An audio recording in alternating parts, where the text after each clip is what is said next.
नमस्कार मित्रों। किसी भी लोकतांत्रिक व्यवस्था वाले देश में चुनाव सबसे महत्वपूर्ण समय है। यही हमारे लिए सबसे खास निर्णय की घड़ी है। इस निर्णय की घड़ी में आज शिक्षा की बात।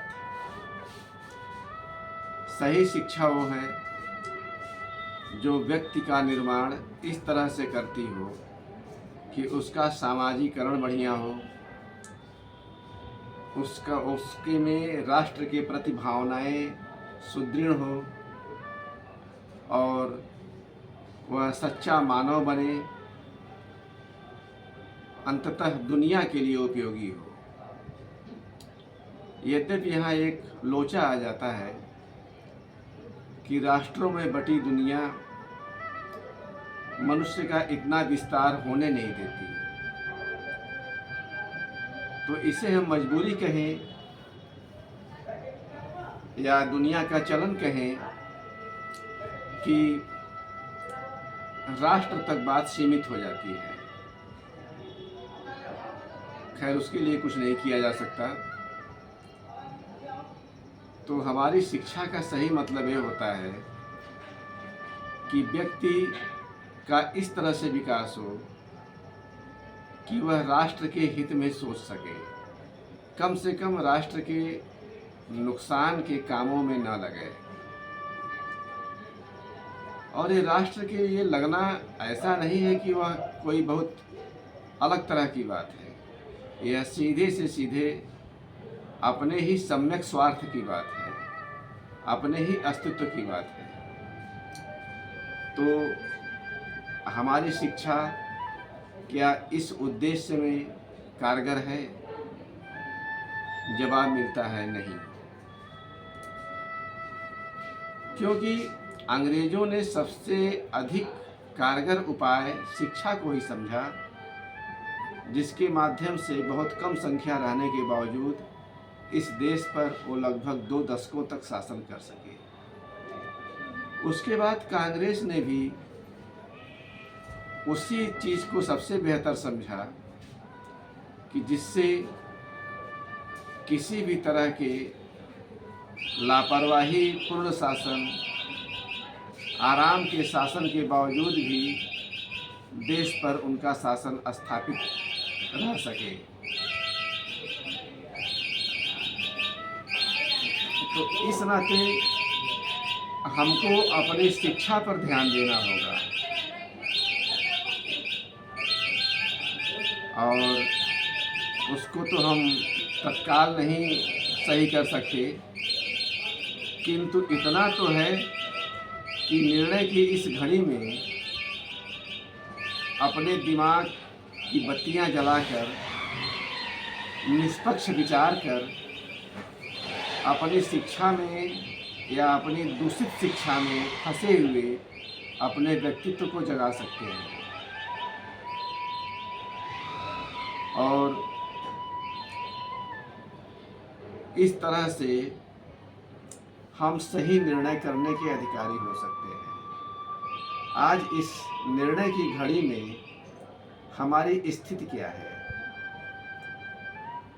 कहीं हम जाति में बटे हैं, कहीं क्षेत्र में बटे हैं,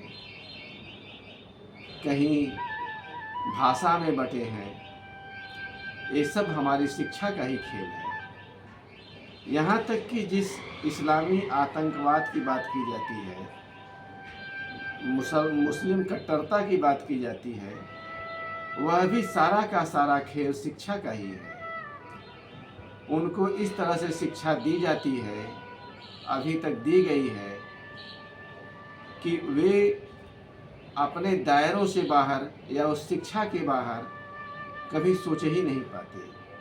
उसी में बंद होकर उसी तरह के तर्कों वितर्कों में फंसकर बाकी चीज़ों के प्रति उनका भाव सीधे सीधे विरोध का होता है। और वहाँ तो इतनी अंधता की सृष्टि की गई है कि वहाँ कोई सवाल उठाना ही बहुत बड़ा गुनाह है। खैर, जबकि शिक्षा का सही मतलब है कि सम्यक सवाल उठने चाहिए, तभी उसका परिष्कार होता है और व्यक्ति का संस्कार बनता है। लेकिन अगर कुशिक्षा है, गलत शिक्षा है, तो धीरे धीरे स्थिति ये आती है कि अपनी रूढ़ियों पर, अपने दोषों पर हम दृढ़ हो जाते हैं और वही हमको प्रिय हो जाता है। सही बात हमको गुनाह लगने लगती है, सही बात से हमको चिढ़ होने लगती है, उससे हमारा अस्तित्व दरकता हुआ महसूस होता है। इन्हीं भावों पर कुछ दिनों पूर्व आप लोगों से मैंने एक कविता साझा की थी, रोग हमारा हमको प्यारा। तो इसी शिक्षा की स्थिति पर एक चीज़ ध्यान देने की है कि बड़े बड़े स्वार्थों से भांति भांति के प्रबंधन होते हैं और वह प्रबंधन सबसे अधिक शिक्षा के क्षेत्र में होता है। अगर प्रबंधन ईमानदार हुआ तो इससे ऐसे व्यक्तियों का निर्माण होता है जिससे वह देश, वह समाज लगातार स्वस्थ, समृद्ध और शक्तिशाली बनता जाता है।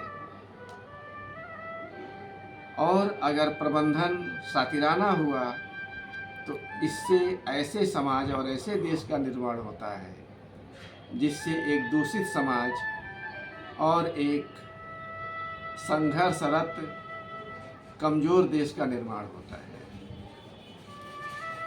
तो हम अपने प्रबंधन को भी देख सकते हैं, समझ सकते हैं और उनके इरादों को भी समझ सकते हैं। हमारी यह समझ का प्रयास ही धीरे धीरे हमारी शिक्षा को भी सही रास्ते पर लाने का काम कर सकता है। फिलहाल तो स्थिति ये है कि आज हमको अपने जीवन के या किसी देश के जीवन के सबसे महत्वपूर्ण निर्णय में शामिल होना है और यहाँ मत देना ही, अपना मत प्रकट करना ही हमारे हाथ में है। तो हम अपनी सारी शिक्षा, कुशिक्षा को एक किनारे रखकर खुले दिमाग से सारी चीज़ों का मूल्यांकन कर अपने देश के हित को ध्यान में रखते हुए मतदान में भाग लें और एक मजबूत, स्वस्थ, स्थिर सरकार चुनने में अपना योगदान करें। धन्यवाद। नमस्कार।